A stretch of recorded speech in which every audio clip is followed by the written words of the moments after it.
Right, so in this tutorial, we're gonna fix unable to load conversation in ChatGPT.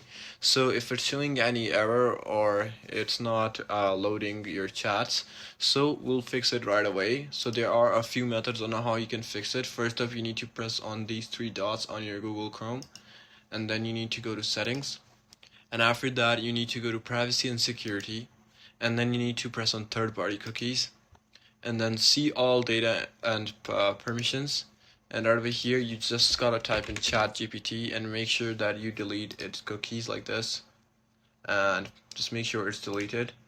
And after that, you need to type in OpenAI and make sure you delete OpenAI as well.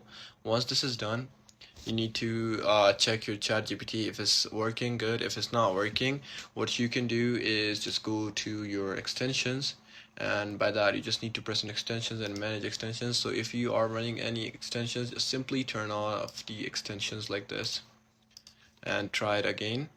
And if it's not working, the last thing you can do is just go to your profile and then go to settings, and out of here in data control, just make sure improve the model for everyone is set on, and then just simply log out of your ChatGPT account and then log in again, and then you're good to go. It's gonna fix this problem. So yeah, this is it for this tutorial. I hope it actually helps you out. I'll see you soon in the next one.